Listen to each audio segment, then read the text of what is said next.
Okay, so today we're doing some maintenance on this water heater. We are going to be adding an anode rod to this water heater. The reason you want to add or replace the anode rod every 3 to 5 years is so the tank doesn't rust. You want this anode rod to catch all the minerals that are coming in the water instead of the bottom of this tank.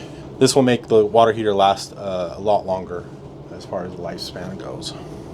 So to add on a dip tube anode rod, we're going to be shutting the water off, draining it a little bit, and then undoing this union and this nipple right here. A few moments later. Okay, so we took off the union right here, and I'm just taking off this nipple. As soon as this nipple comes out, we'll put in the new one, thread in the new one.